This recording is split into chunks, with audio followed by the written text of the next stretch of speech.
Well, hey guys, welcome to the podcast. This is Life in the Peloton presented by our partners, MAP. You can hear it in my voice. I'm excited because I have just got back from the park. I've been up there with my mate, Trav Smith. We have been mowing in the cross-country course, and I mean the cyclocross and the cross-country run course up at the park.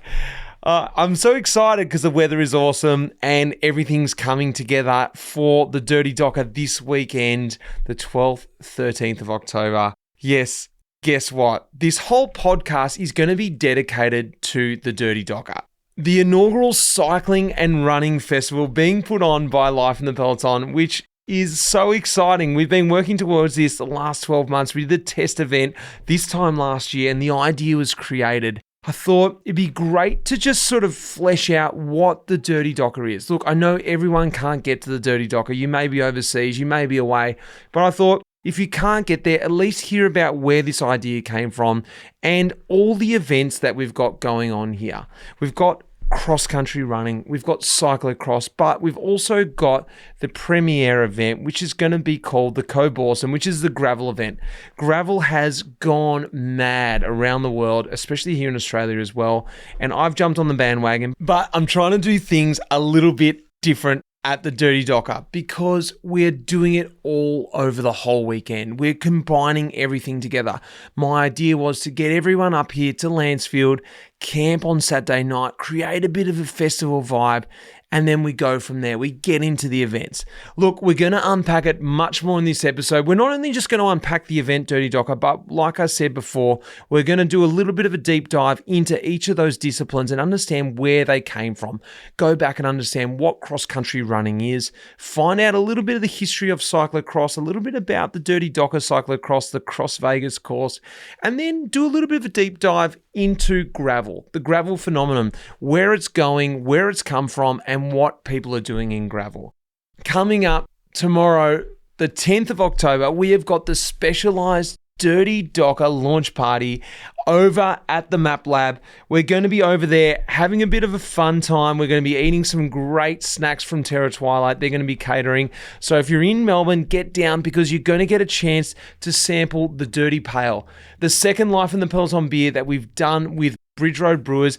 It is going to be the first time I am trying one as well. So get down to the Map Lab tomorrow night, 6 o'clock, Thursday, the 10th of October, to get your rider pack. If you're entered in the Dirty Docker, you will be able to get your rider pack, which has got lots of great goodies in there. We've got goodies in there from Specialized, of course, Maxis, Scratch Labs, and if you are there tomorrow, you are going to get a special gift from MAP. And I can tell you, there is kit involved. There's going to be jerseys. There's going to be other stuff as well. You've got to get down tomorrow night to register, or do you pick up your rider pack tomorrow to get the special drop from MAP as well. That is exclusively tomorrow. You will not get that if you pick up your rider pack up at the Dirty Docker in Lancefield. You'll get all those other goodies, but MAP are doing a special edition drop tomorrow at the launch party. So make sure you get down for that. That is going to be a lot of fun. Of course, trialing the Dirty Pale. Oh, it's going to be so dirty. Guys, I'm not going to go on anymore. Sit back and enjoy this. The deep dive into the inaugural Specialized Dirty Docker. Let's go. Let's get ready. If you haven't entered, there's still time.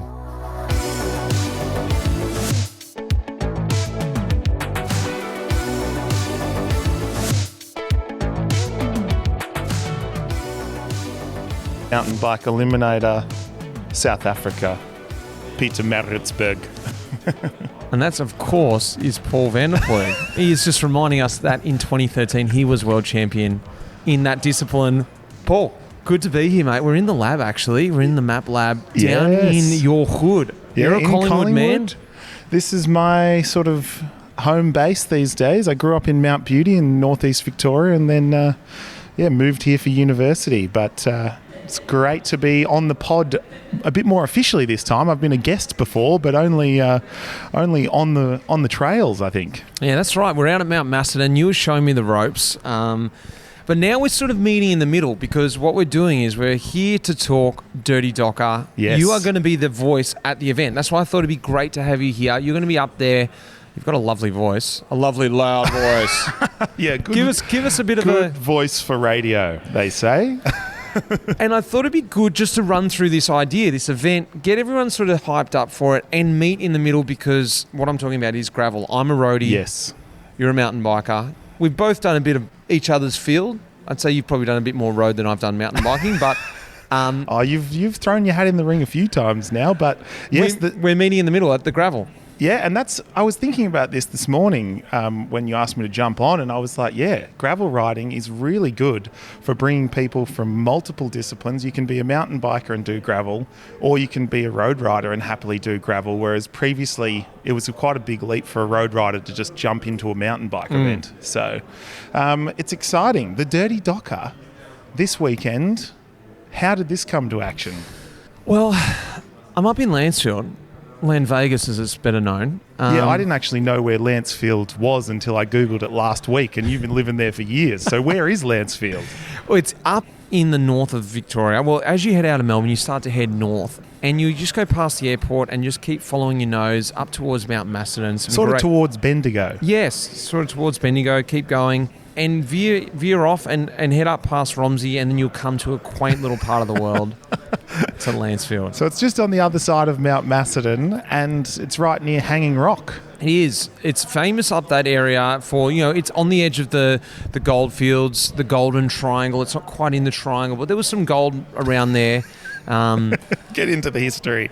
Look, Mount Macedon is known for a lot of things. Hanging Rock also. Yes. Mount Macedon's known for, they've got some great hiking up there. It's fantastic rock climbing. It's a bit of a berg. I got dropped up Mount Macedon climb in Sun Tour one year. First climb of the first stage. I was like, awesome. I'm in Gruppetto. It's a brutal climb. It's a brutal climb. But why Lancefield? The Dirty Docker, I just feel like I was up there riding around, moved up there a couple of years ago after I retired, and I was riding around and discovering all these roads, going, wow, this is fantastic. I was doing a lot of events out there, a lot of great events around Australia, and I thought, I don't know. I don't like hearing about many people coming up and riding these roads, these dirt roads, and just like anyone discovering gravel and off-road. And I was discovering mountain bike at the time too. So that was taking me up into the Cobawsome Forest, which is just in my backyard, a state forest. Fantastic roads. I'm thinking there's got to be an event up here. And I guess it's like anyone. It's sort of like the cafe theory. Oh yeah, I could run a cafe. Yeah. And events. Yeah, I should run an event. This is a great idea. And everyone kept telling me, don't do it, Mitch. Yeah. Don't do it. It's a lot of time, a lot of energy, and not much reward. But I want to do it. And I want to create the Dirty Docker because I just love the area that I'm riding in. I want to show everyone my piece of the world, which is Lancefield. It's a small town. There's not much going on there, but that's the best part about it. You're calling it Lance Vegas. Where does this come from? Is this just you're trying to make it cool?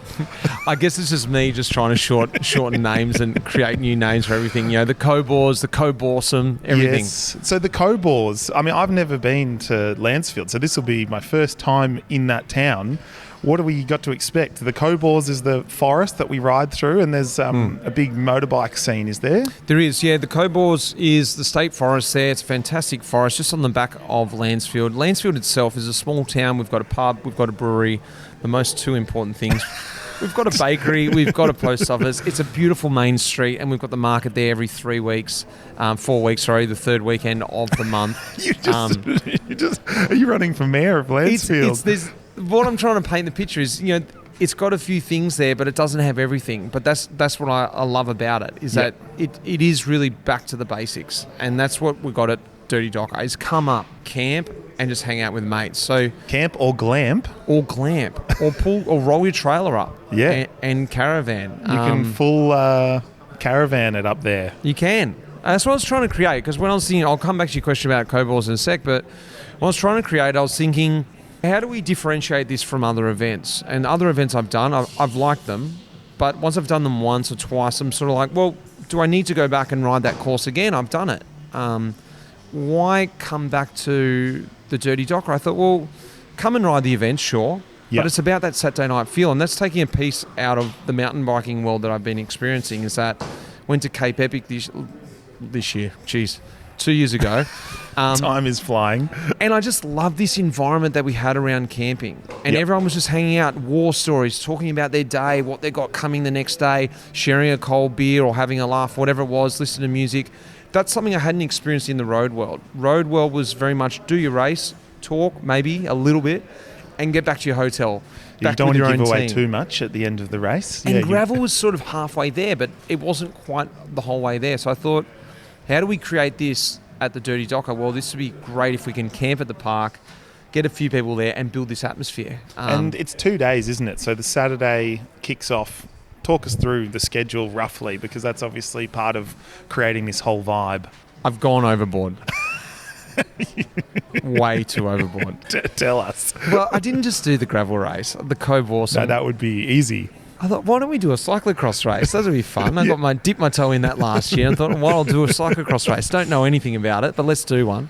And I thought, well, I'm running a little bit. Why don't we do a cross-country run, an old-school cross-country run? You know those ones you used to see and used to do at school where you ran on a field of grass? And yeah, we used to run through Cowpat. We call it the Cowpat Bash out the back of Toowoomba Primary School. So, yeah. And that's what I wanted to do. Get all these old-school feels to it, get it to Lancefield, and hang out in the park and provide some entertainment for Saturday. So Saturday is your cyclocross event. You've got your cross-country run, old-school cross-country run. Stay Saturday night. We've got a couple of bands coming in, so it'll be a bit of a festival vibe. We've even got a sauna there. We've got some ice buckets as well. Don't know if we'll need the ice pits, but you will after the sauna. And fire pits, this sort of like... Fire pits, yeah, that festival vibe. Stay the night. I don't think it'll be a crazy night because we've all got the gravel event the next day. No, and the gravel event's sort of like the main event of the weekend. What does that involve? Well, exactly what you said. Like we're going to head out on Sunday morning. A few people are going to come from Melbourne on the day. A few people would have stayed that night. Roll out over through the Cobawsome Forest. It's called the Cobawsome. Cobawsome. Mate of mine helped me come up with that name, Andy Fixo. Cheers, buddy. And we go through there. I'm very much leaning on my gold standard of gravel events, which is the Beechworth Granite Classic. Yep. These guys, Ben, Cam, up at Beechworth, they do this event. It is premium. If you haven't been up there, highly suggest getting up there. And I'm trying to nitpick the great things that I love from that event and recreate it here. They've got some fantastic sort of aid stations or activations, as they call them, where you got coffee, you got music. So it's not a race. Go as fast or as slow as you want. But there's entertainment en route. So it's not just out there slugging away. Sure, it's going to be hard and adventurous, but there'll be points where you can pull up at the Scratch Labs activation. They're making quesadillas out there. Whoa, we're giving away the activations, are we? Yeah, we are. We're giving you a little insight. Yeah, I do like it when you sort of get to experience these things. You're just coming along and in the middle of nowhere there'll be just something happening. I think they've really nailed that at Beechworth Granite Classic. And then if you can take that and use it in the Cobawsome, that'd be awesome. What do you like about events when you go on to different events? I think the community feel, like when everyone's relaxed and hanging out, hopefully we can get that on the Saturday. The cyclocross is just like bring whatever bike you want. You're not going to be getting out calipers for the tyres or anything that I've heard of. You can just bring your gravel bike and have a ride in the cyclocross. And is there also some blind date event in the afternoon or something? There is, yeah. So like, the last event of the day, coming into the first band who are going to be playing will be a blind date. Saturday afternoon, where you'll be the fastest rider with someone else and just go out there and have fun. It'll be a tandem. You won't even know. You may know your partner. You may not. Oh, so it's like you're drawing the names. You're drawing names, amateurs and then pros. Exactly. So every amateur will get a pro, and every pro will get an amateur, and it's a relay race.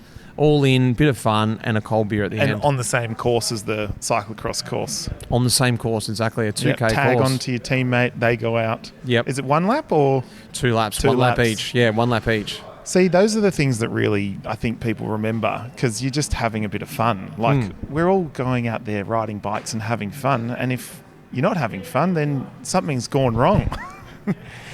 That's the thing. I think that's something that I've tried to take out of these other events. It's where I'm at in my life, is that I realise I still want to push myself. I still want to have fun, have a hard ride. But the racing element for me has drifted away. I don't need to be on the podium. I don't need to be racing for money. There is still that element if people want to do that. And there will be some guys out there pushing the pedals pretty hard. Oh, for sure. As soon as you put a group of cyclists together, most people will ride as fast and as hard as possible.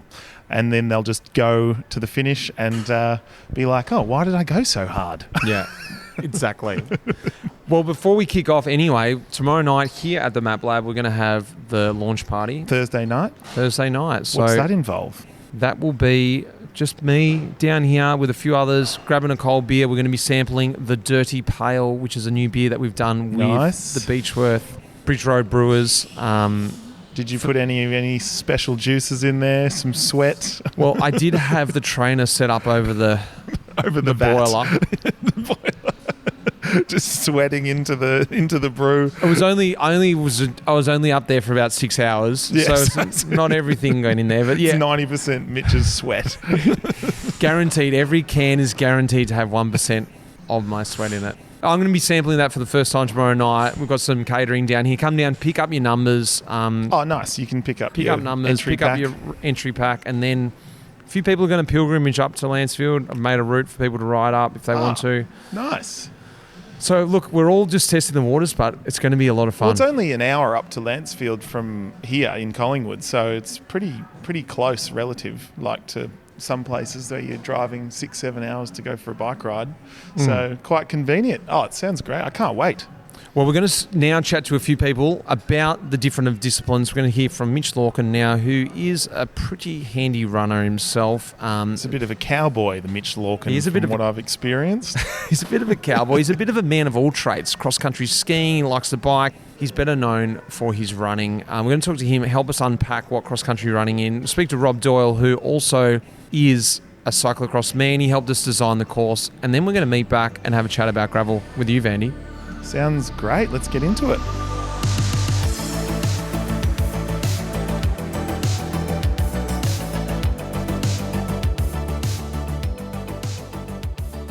Here we are, running enthusiast and running shoe specialist. You work at the running company. It's a store. They've got stores all around Australia. You work with people's feet. We do, yes. We don't have to touch them all the time, but we specialise in fitting shoes to runners and walkers. Let's talk cross country. Now, I'm assuming you love to do all kinds of sports. I'll let you tell us a little bit more about that. But you're backcountry skiing, you're riding horses, you're riding bikes, you run. Firstly, what the hell is cross country running, and what's your relationship with it? So, XC it's an open air running race anywhere between 3 to 12 Ks generally, normally on grass. And they pass through natural features a lot of the time, like small water courses, mud. There's even some road sections generally. And they're kind of known for being quite hilly on sort of rolling terrain. My earliest cross-country memories are back in primary school and high school. We used to have meets every year for sort of district, zone, and then state. And then as I got older, moved into a little bit of club racing for the Harriers at Collingwood. Had a bit of a dabble in that as well. What's the scene like? Like, what is it? Is it, because I remember from back racing cross country at primary school, you know, it's pretty hardcore. You get out there, it's hard running. Like, you know, like you said, apart from doing the ups and downs, it's so competitive.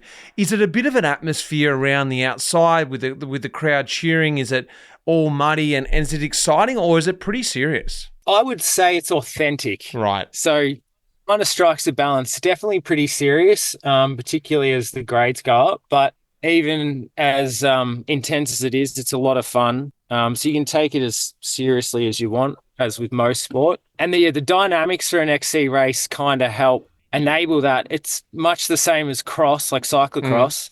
You really have a really fast start where the runners are spread right out across big starting chute. And it's flat out for the first, 800 meters to a K until it sort of narrows a little bit, or the first sort of turns. And that's where the packs will get established. And then generally you'll have people, it's hard to run at a steady pace given the variety of terrains. You'll have people running just hard start to finish. You'll have spectacular blow-ups. You'll have big finishing kicks from people that read it really well. So that kind of adds to the atmosphere of it. It's got this sort of culture of being very tough in the sense that the weather can be horrible and it's often ran in winter. What's the scene like now? Like, I get the feeling it was a really big sort of thing in the 80s and the early 90s. Everyone was doing cross country. I feel, I could be completely wrong. Is that wrong? Is it always just sort of been bubbling away in the background? Has it come and gone? Or what's the scene like now in cross country? It's always been around. I think in the 70s and 80s, there was definitely a big burst in running in general. So it was much more part of like the common, I don't know, consciousness for running. But these days, it does bubble away in the background. Still a lot of participants. I'd say in the last couple of years, probably as busy as it has been. We'd have to check with ASFIC to get a better number on that. But I think with growth in running in the last couple of years too, it's probably exploded a little bit more. You've probably noticed a heap more people out running. Just running in general, and that's why I sort of love tapping back into cross country, because I feel like everyone's going trail. I love my trail running. I love my sort of road running as well. But I feel like that's sort of becoming the norm. And I was like, what's different out there? What's exciting? And I was like, cross country running. And I pulled up an old clip of the Nationals up in Bathurst of all places. And it was cool. They had a hose on the course because it wasn't muddy enough, and they were making it muddy, and it looked super hard. They ran through a vineyard. I'm like, yes, this is what I want at the Dirty Docker. So run me through some of the specifics, because I feel like I've morphed this cross-country running in my mind, and I've created a course up here at the Dirty Docker, which is a bit of everything. We're using the equestrian centre for our features. We're running in a bit of sand. We've got a bit of water. We've got some jumps. Is that right? Am I even right when I'm thinking of that? It sounds kind of perfect. Grass is ideal because that allows people to wear spikes, which is kind of your traditional footwear for cross. But, given it's on grass and it's compact and sort of well used, with equestrian, being equestrian track, you probably get away with, most running shoes on that. I'd steer away from any kind of high stack, super shoe sort of things, but spikes sound like they could be the go where you are. The other thing you need, Mitch, which I'm not sure if you came across it in your research, is you need a hair. Do you have a hair organised?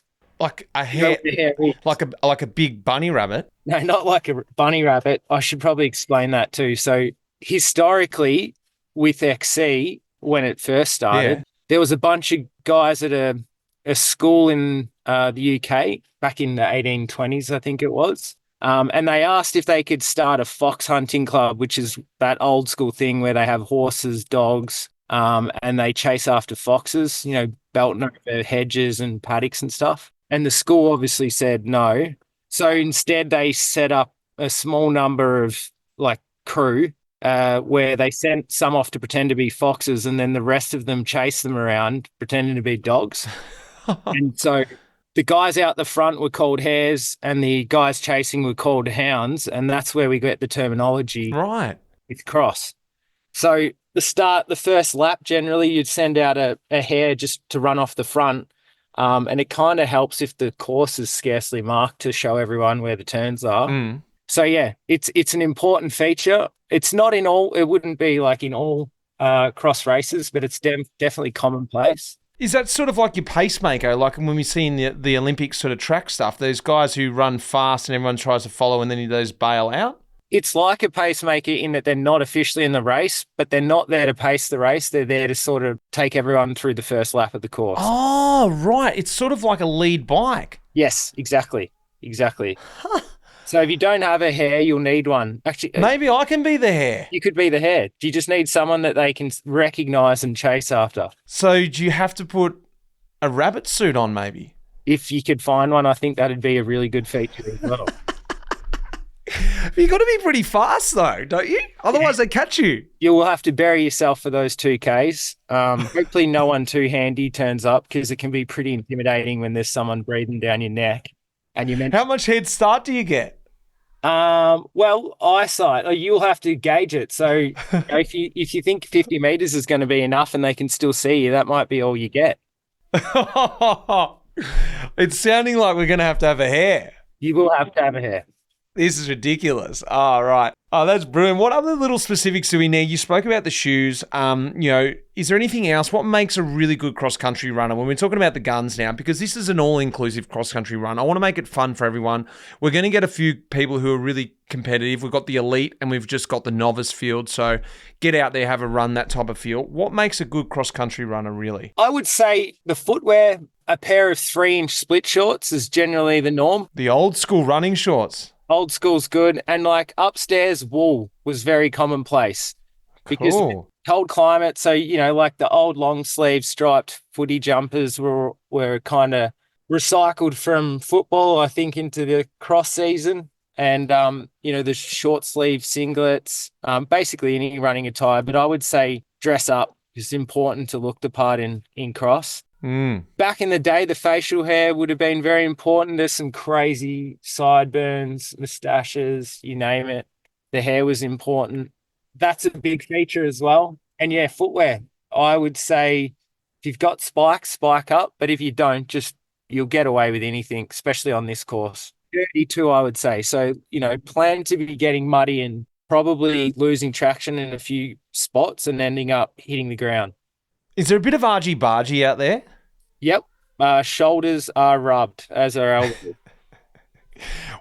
What about yourself? What are you going to do when it comes to the cross race on the weekend? Are you going to go full tilt? You're going to have a bit of fun? We're going to see a real good old school dress up from you? I reckon if you're herring, I'm going to try and get behind you and breathe down your neck for a lap or two. Oh, it's on. I'm so excited, mate. Thank you very much for coming on and helping us explain what the Lanny XC is going to be all about. I can't wait, mate. Awesome.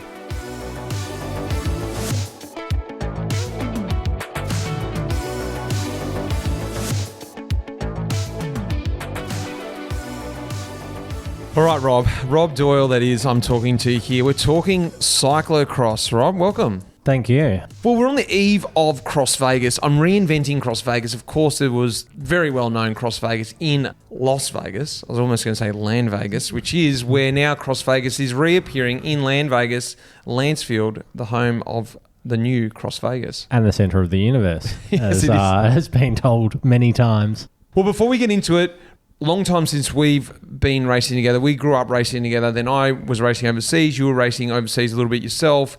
And then we rejoined again after all these years and started riding together. And I was sort of just nitpicking what you've been up to. Over those years, you got into cross so much so that you were at the level where you were managing the Aussie team last year. Went across, managed them, took a team of young bucks over there, got your hands dirty. You just love cross, don't you? What got you involved in cross? I think it was, sort of originally I was racing overseas and, when you're in Europe, it's hard to avoid cross. And I think also, being here, like at the time that we grew up, it was, you'd always get your European magazines like 3 months late. So by the time it got into, the time that we were sort of trying to find motivation in winter, you'd get all the cyclocross magazines that would start flowing in late. So that's probably what started it. And then, it was just something I always wanted to do. And I think I always wanted to be Belgian deep down, and as we can tell by the glass collection over there, it's It's good. Good big glass collection. I can see an Orval glass, Duvel, Quaremont, Westmuller. We've got a Delirium in there as well. Trappist. We've got also Chimay around the back there. Oh, and Stella Artois as well. A nice little collection there. I like it. I think there's only one thing that's probably more Belgian than cyclocross, and it's probably the correct beer in the correct glass. Exactly. You've got a couple of bottles, one open bottle, unopened bottle of Quaremont there. We could talk beer all day, but we're not talking about beer. Well, look, what I want to quickly do is set up cyclocross. For anyone who doesn't know what it is, go back and listen to the master himself. We recorded with Sven Nys, the GOAT of cyclocross last year. But just for now, quickly, in your words too, because you're going to probably have a different view than the GOAT himself. What is cyclocross for everyone out there going, what are you even talking about? Yeah, I think cyclocross has best been described as mountain biking, but on the wrong bike. It was a sport, it's actually quite an old sport, probably started over 100 years ago, I think in France. And then I think sort of progressed to the level of being a UCI sport in the 50s. And, so the Europeans essentially call it field riding or veldrijden, if I can butcher a Dutch accent. And then from there, it's sort of grown and evolved from what used to essentially be a steeplechase of roadies trying to do something in winter, racing between church steeples in Europe, to more sort of races around fields and through rivers and over fences, and then to what we know today, which is still in a field, but a circuit race that's sort of governed by a lot of rules, still on essentially a road bike, but with some slightly bigger tyres. yeah, that's pretty much cyclocross in a nutshell. Well, seeing as you spoke about the tech stuff there, quickly let's run through the bikes. So, and people are hearing fields, they're hearing probably grass, mud. It's all included, isn't it? And what sort of bike then? It is a bike with drop bars, like a road bike. It's sort of to the Go-Mad. It does look like a road bike, but the slight differences are because now we're talking about gravel as well coming up as well. The Dirty Docker, they've got everything there, but there's differences between a cyclocross bike and a gravel bike, isn't there? There is. So obviously cyclocross is a very governed sport, so it's a set of rules where gravel it can be any bike for pretty much any course. So in cyclocross you're governed with a lot closer to a road bike, so 33mm tyres, which I think in a road sense when we started riding seemed massive, but now there's, I think Matthew won Roubaix on 30s, so it's getting a lot closer.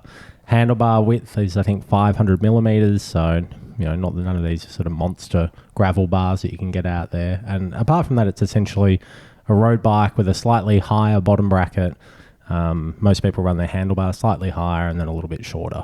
And what makes a good cross rider? What makes, like, we've got the names like Matthew Van Der Poel and Walt Van Aert and Tom Pidcock. They're the ones, of course, the GOATs, Van Nies. But, there's a million others, but I don't know. But what makes a good cyclocross rider? We've seen them transition to the road now, but in your opinion, coaching the Aussie team, there's a few good Aussies that are coming out, but when they get to Europe, it's a whole different league. What makes those guys so special?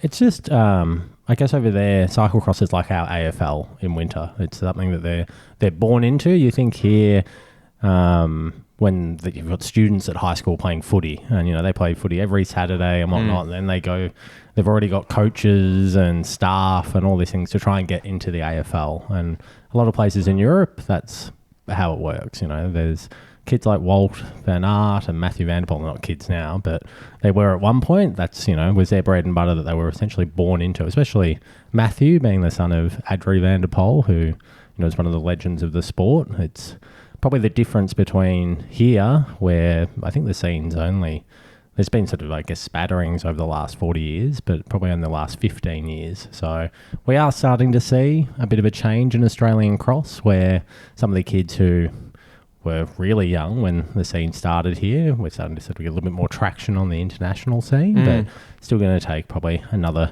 decade of that sort of vibe that, actually draws people in at a young age, because there's sort of some, for people our age, as you would, when you went and did that session in Bâle, you just can't learn some of those skills when you're a bit older, where, a kid who has no fear can suddenly desensitize themselves to all that stuff very early. It's second nature to them. And what you're alluding to there is last year I was really lucky to be able to go across and ride with Sven Nys at his own academy and learn essentially the ins and outs of cyclocross. I went and trained with his team in the forest, and I got so schooled. And it wasn't because I wasn't strong enough. Yes, I wasn't strong enough, but I wasn't so far off the mark physically, but technically I was just worlds away, and stuff that they knew. Yes, you're probably thinking like, you've ridden a bike for all those years, but it was just little intricate things that made me so slow. I got around the course okay, but at a completely different speed to these guys. Yeah, it's just sort of the finesse. And, when you think about what makes a good cyclocross rider, it's really that mixture of like power and skill. But then when you think about, those top guys, they've got both power and skill. And, there's people that will look at like your Matthew and your Walt, and you'll go, oh, Matthew's a more skillful rider, but Walt's a more powerful rider. But at the end of the day, like, they're both ridiculously powerful and ridiculously skilled. So it's really the 1% or even 0.5% differences that will make some courses, slightly more advantageous to one of them. Let's talk about outside the racing now, because I think this is the fun part. And I think this is what everyone's going to enjoy the most about Dirty Docker is the atmosphere. That's what I loved about going across here. I went across and watched one of the super prestiges in Belgium, which is their own little series they've got going there. And I mean, think of carnivals and times it by about 20. This thing was out of control. There was a nightclub in a tent there. They didn't even care that the racing was on. They couldn't even know about it. They went there and just got pissed and had fun. And then there was people on the course loving the racing, and it was just packed. It was so cool. I want to try and create that at Cross Vegas up in Lanny. Of course, we'll be a million miles from what they have at the Super Prestige, but we'll get our own vibe going. But that's also the thing, isn't it, around a cross race? Yeah, well, especially in Europe, it's I'm sort of lucky enough to have experienced European cross as a rider, as a staff member, and then just as one of those people in the disco tent at 9 a.m. in the morning. And it is, it's an amazing vibe. You've got, and some of those races have up to 50,000 people, which is, I don't know how many times the population of Lancefield, but, all jammed in, all having a great time. They know every rider's name from the juniors to the pros, and they're just fully invested in everything that's happening around them, but most of all, the beer tent. Well, let's talk about Cross Vegas. The event that we've got going on at the Dirty Docker this year, it's slightly different because, okay, there is the serious racing stuff and the scene in Australia, that does exist. There is a cyclocross season. We're right at the end of that. The Nationals were just a few weeks ago. And Cross Vegas is tapping onto the end of that. But I'm doing things a little bit different because I want to make things a little bit more inclusive. I've got you involved. You're helping me design the course. We've been around. We've scouted it out. We're including a few things I think that are from cross races, but you can tell me otherwise. What have we created up at Cross Vegas? Well, I don't want to give too much away, but I don't think there's many cross races out there where you jump through a horseshoe. A giant horseshoe. Horseshoe.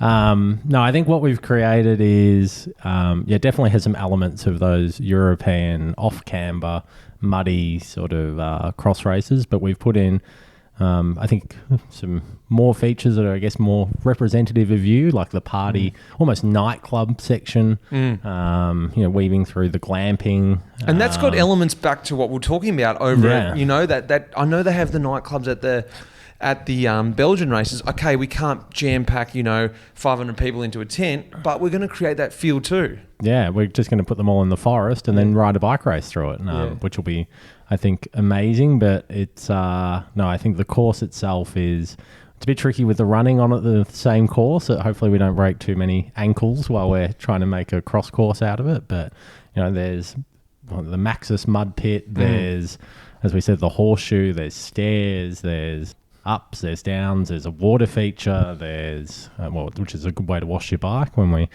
go back to the origins of the sport where the mechanics would wash the bike in the river. It's pretty close to that, but I think it's more definitely about vibe. There's like no rules or restrictions on bikes. It means that anyone who's in Lancefield or even doing the next day can get involved. That's what it's about. Like, it's trying to get people to enjoy cross. And, maybe in the future we will make it a sanctioned race and get all those rules in. But for this year, it's all in. The same course will be used, as we know, for the cross-country run. So we've tried to make it both, applicable in some kind of way. And it's going to be about 2 kilometre course with some features, like some jumping features. There's little stairs in it. There's a small hill. There's the water feature, as you said. What other things do we need to include when you're thinking about a cross race? What rules am I essentially breaking when it comes to an official race and what Cross Vegas we're trying to do? Yeah, well, I think the rules that are probably being thrown out the window is, I think there's some pretty narrow parts on the course as we do weave through that nightclub. I think at one point we go through some tents, which probably doesn't have the width restrictions on it. There's probably some technicalities around how many barriers we have in. We don't have a lot, but we probably have one more than we probably should. And then actually one thing I was thinking this morning is we haven't even thought about pits yet. So we probably need to do something about that. But I think overall, maybe a little bit short. It'll be a little bit fast. That's the point of the whole exercise. And typically in cross races, the way you normally do it is, what do they race time-wise over there? Because up in Cross Vegas, we're keeping it relatively short. We want it to be an element of an exhibition race. We don't want people out there riding for hours and hours. It's going to be 40 minutes plus 3 laps. So that will take them around about 50 minutes in time, 2 kilometre course. How does that stand up compared to a real cyclocross race? Look, I think, for the women's race on the weekend, it'll probably be spot on. Their race is usually a target time of around 50 minutes. But for the men, it's usually, an hour or a bit over. And in traditional cross, it's usually a multiple of the first lap. So if you do a 10-minute first lap, then it'll be a 6-lap race and vice versa, where, it can get a little bit out of control. I think there was one a few years ago where they did a very slow first lap and then the race was over in half an hour when they all decided to turn it on straight after. So it'll be, I think it'll be close. We'll see. What are some tips for people out there who are thinking about starting for the event? And look, like we said, there's no restrictions, but if you could choose, specifics now, knowing the course, what are some technical things you would like to, if you were going up, and well, you will be up there racing, what are some things you're going to probably include? Is it going to be sort of thick tread on your bike? You want to have a lot of grip? What are some great things you could probably get yourself ready for? Well, it's a real rabbit hole in cyclocross as soon as we start talking about tyres and tyre pressures and whatnot. I think there's no perfect answer. It's always about what sort of works for you best and what you think works for you best over the course. I haven't decided if I'll just be lazy and run my gravel wheels from the next day or whether I'll go all out. I think, you've told me that Lancefield's always sunny, always beautiful. It's a centre of the universe. Where would you rather be? So surely I'll just run really fast sand tyres, maybe even road tyres, so I can just champagne cycle around the course. Why don't you tell everyone about when we scouted the course? What kind of weather we were greeted with that day? It was beautiful. It was like a Belgian summer. It was, I don't even know, probably 100 km/h winds, a pressing rain, 50 metres visibility. I've never seen it like that ever up there. It was at one point that you're like, oh, this is as bad as it gets. All made worth it from the beers and lunch afterwards. I just put it all out of my memory and went, gee, Lancefield's a great place. Well, it's great to get Cross Vegas back up and running, Rob. I'm so excited to have you help me design the course. It's going to be all in fun. We're going to make sure of that, aren't we? We definitely are. If there's one thing that we'll have is a lot of vibe. Awesome.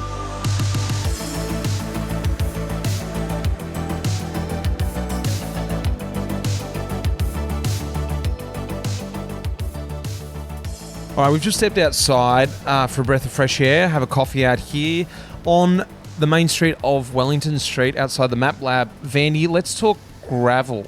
Yes, we're back in gravel. What is gravel? Well, do you know what it is? I mean, I don't think anyone knows what it is. Should we read I've got an actual definition that I found. Gravel is a cycling discipline which tends to describe a drop bar bike on an unpaved road or trail. It's somewhere between road cycling and cross-country mountain biking. It can be anything from a gravel dirt road, rail trail to single track in a forest, and everything in between. Yeah. I mean, that's quite a literal definition, isn't it? It's a funny one because you and I have been around cycling for so many years, and the rise of gravel has only really come up in the last few years. I was riding on dirt roads on a 26-inch hardtail mountain bike with V-brakes, in the 90s and early 2000s. Was that gravel? Well... No, it was mountain biking. No, it's yeah, we just called it mountain biking, but we were riding on gravel roads. So I think that sort of thing, the increase in the different types of bikes, like there's race gravel bikes, there's adventure gravel bikes, there's bike touring bikes, and then... people are actually riding in the gravel world championships on slick 40mm road tyres. And that's the tyre choice they're using because it depends on where you're riding. It's so diverse, gravel. It's really hard to define specifically what it is. Where did it actually come from? How did it all start? Is it something that stemmed from cyclocross, or has it come from road cycling, or has it come from mountain biking? And where do you think it's actually come from? Jeez, that's a mouthful. I don't know.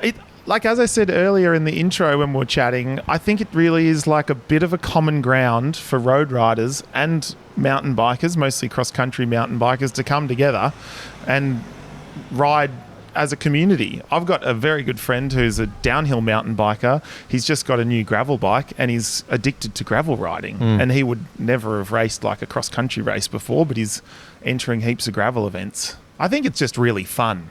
And I always come back to it, and it's like, it's a format that people are enjoying doing at this current moment. And I mean, cyclocross was really fun when they first started it, and now it's lost that energy, and gravel seems to have kind of taken over. I tend to think that the cyclocross still stands on its own. These are really hardcore races. It's a real specific skill, and that similarity, even though it seems similar, cyclocross and gravel are quite separate. Gravel for me lends its more of itself to a bit of a road cyclist, someone who can, go for a longer distances. They don't necessarily have to be technically that skillful. Yes, it's handy, but that's not the end all. With cyclocross, you really do need to be technically skillful. And I would argue also cross-country mountain biking also. So it's almost like a a fun version of road cycling in a way, and a safer version of road cycling because, especially like, okay, if you're racing in the World Tour, that's a bit different because closed roads and everything. But if you're just riding around cities or even where you live, and I know everyone who's going to agree, and if you haven't tried riding on dirt roads, I'm sure you're going to find this out too, is that all of a sudden you feel this edge taken off, this pressure. I don't know if you get this, but you're riding on a road, you find yourself going, oh, if I can just push a bit harder, the cars won't notice if I'm riding at 31k an hour or 32. They don't care, but you feel this pressure. You go on the dirt roads, it's like, oh, I can just cruise. No one's up my ass. And it's like mountain biking. You're getting out in nature. Like when you're riding on gravel roads, those roads are normally in beautiful places. So it really works. Like a lot of people are doing a lot more gravel riding in Melbourne or like using bike paths to get out to nice gravel routes and just enjoy being out there. Well, let's talk about the top tier because just on the weekend we had the World Championships and we might as well unpack that a little bit. That was in Belgium, in Leuven, a ferocious race. And that's the funny thing. Gravel expands so far. So far. You've got the top tier, which is the World Gravel Series, and that was the World Championships, where it is essentially road racing on dirt. Yeah. Well, I couldn't believe to see the tyre setups that people have. Or you've got the Jumbo crew with the self-inflating tyres. Did you see this with the crazy hubs? The Dugast, yeah. Yeah, but then they can like drop the pressures and then over the space of a kilometre with a sacrifice of 4 watts, they can put a full bar of pressure in, which is 14 or whatever PSI, back in their tyres. I just hadn't seen tech like that ever, and it'll be super interesting to see where that goes. Stuff like that, like, because you go through the rough, sort of technical gravel, dirt, forest roads, and you want lower pressures, but then you get in the open road and you want to have your tyres nice and firm again. So, coming from a mountain bike background, Paul, and you're going to know a hell of a lot more about tyre pressure, and I feel like road cyclists are now becoming a bit more educated in that area. But for mountain biking especially, that's a big part of the game, and cyclocross. Tell us a little bit about why you do run lower pressures and how important it really is, and what's the fine point where it's too low and the negative, and where it's too high. Oh, tyres and tyre pressures. The amount of time I've talked and thought about tyres and tyre pressures, I'd get a degree, I reckon. But I guess the lower the tyre pressure you can get, the more traction you get to a certain point where the tyre might start folding or compressing so much that you'll hit the rim. And they've seen it in mountain bike where they put in like a foam insert to say you can run lower pressures. That it gets overly technical, doesn't it, Mitch? You get very lost in it all, but I'd say it's just one of those ones where you want to find out the tyre pressure that works for you. Like, I'm a heavier rider, like I'm 100 kilos, so I need to run higher pressures, obviously, compared to, say, a very light, petite human who can get away with the really low pressures. And if you're also riding aggressively, then you'll compress your tyres more, obviously. So it's one of those things you have to just figure out what works for you. So is it all about cornering and that kind of traction, or is it also when you're going straight, the rolling resistance can be also beneficial when you're rolling over rocks and small little bumps in the road? They're going to be absorbed better and actually hence allow you to go faster, because if the pressure's too hard, you're sort of going to be pinballing across them. Is that right? Yeah, tyre pressure, the school of thought has changed a bit recently where people are going lower and lower and lower, even on road bikes, which is, quite interesting, because it used to be the school of thought you put in like 120 PSI or more, wasn't it, really? Like, harder tyres are faster tyres, but they've figured out that that's not actually the case now. Well, let's talk about some other tech, because the guys from the Worlds were running a whole range of tyre widths as well, because now we're talking gravel widths, gravel and tyres. So, even Marianne Vos, who won... I did want to say, let's acknowledge the Dutch dominance in the gravel worlds with Vos and Mathieu van der Poel. I'm half Dutch myself, so I sort of claim these victories as our own countrymen for me. The thing is, they couldn't mean more different. She was running almost like a cyclocross setup, which is about, as we heard from Rob, 33 mil. Yep. And Mathieu van der Poel, he was running something a bit more similar. Something I've been suggesting for the Dirty Docker is somewhere between 38. He was on a 38 mil. Yep. And I'm been suggesting a lot of people ride the 40 or 42 mil width, because Again, we're not a race, so if you can have a bit more comfort, a bit more control, why not? Well, I think I'm going to run 50s just for fun. I've still got the tyres, the Overland Schwalbes that I had in the desert race a few weeks ago. I'll just keep those on. Why not? We're not trying to race for sheep stations. And it doesn't slow you down that much. It's not like you're suddenly out there and just like grinding away. It really does add a lot more, I think, a lot more fun to doing, say, the Dirty Docker. It's not overly technical. Yeah, what sort of terrain are we going to be going through? We've got a whole mix of stuff. We've got just your standard Aussie back dirt roads, which is then going to go through the Cobawsome Forest, which is a beautiful sort of pacted gravel road. Yep. But there's 4-wheel drive tracks in there too, so bit more rough. Make sure you got your gravel shoes on, because there's one sector that I know I can ride up, but I would say that it's only a short sector. It's always good to have those sections that are super challenging, and it's like getting to the top is the main challenge, because you can't even really think then. You're just focused on completing the task at hand. It's a nice challenge. We go then over to Tubarak, and there's some fantastic granite sort of gravel over there, pea gravel, almost reminds me of Strada Bianchi.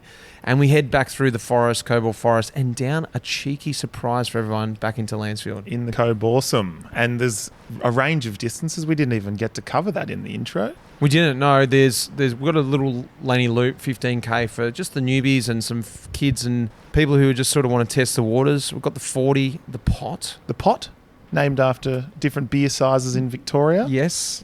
We've got the Schooner, which is the 80. Nice. And we've got the Pint. The big dog. The big dog. What I say is like the way I've sort of done it is, you know what, you're not sure if you want a beer yet, so you just have a pot, you just want to test the waters. You're happy, a good size is a Schooner, you know you're going to get through it, that's pretty good. Ideal. But the Pint is something you know you're going to have to commit towards, and it will be a struggle. What's the length of the Pint? 115 kilometres. 115. Nice. Yeah, that's good. But back to the tech, the final tech I guess we can take out of this is, look, the course isn't over technical. There's a lot of things that will get you around this course. I'd even say you get around this on a 33 mil, right up to 50 like you're going to ride, and everything in between will be really worth it. I mean, at the end of the day, just get involved. just run what you brung. Whatever's sitting in the shed, even a road bike, you can probably bumble around with the road tyres on if you want. It won't be fun, but you'd make it. Probably a couple of flat tyres.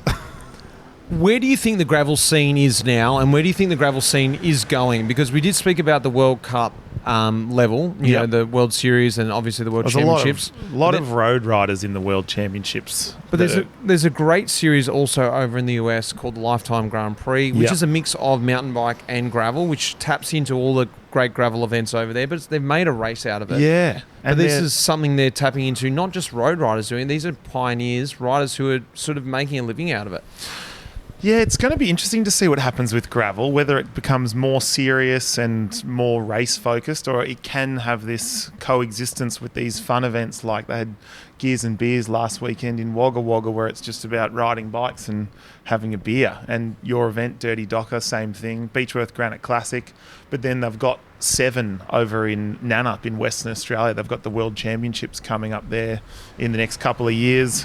So people could actually go and have a proper crack at trying to win a gravel world title in Australia. So I don't know where it's going. It's sort of evolving into its own little thing, but I'm enjoying the variation in the events, like your own. I think, yeah, very much so. And I think like back to a race like Unbound, this is almost the premier gravel event now, the race that everyone looks towards and wants to watch, and they've taken it to a new level. And they get all the Europeans flying over for it now, and they're trying to have a crack because it's got this prestige. Where do you want to see it go? That's probably the question. Like, I was speaking to Ian Boswell about this, and gravel in his mind, Bos, if I'm wrong, let me know, but he was saying, it's changing. It is becoming a bit more like road and a bit more professional. Is that the right direction of it? Was gravel more about a sort of fend for yourself, a bit more pioneer style, like you learn how to, a bit more, I guess, old school mountain biking, from what I understand, you can tell me if I'm wrong, where you learn how to mechanic your bike. You didn't have the whole lot of staff and stuff around you. You had to rely on, teammates and things like that to get it done. I think it'll lose some of the community feel if bigger teams try and make it too serious and professional. It needs to have this quirky alternative vibe to it, in my mind, to keep it the special space that it's... Because we've got, things like the Dirty Warnie coming up, and that's obviously like for the people who just want a full day smashing themselves on the bike, or Gravelista as well, another UCI one. I know all the racers will be looking at that one in Seymour, and it's just this, we've got this really nice patch coming up of a bunch of gravel events back to back. Well, more importantly, we've first of all got the Dirty Docker. Yes. Paul, you're going to be up there. Can't wait. It's going to be terrific. I can't wait to share a dirty pail with you. It sounds a bit saucy. Guys, and I can't wait to see everyone up there. If you're overseas and you can't get there, I'm sorry, but you will hear about it, no doubt. I'm excited, mate. Oh, it's going to be a ripping weekend.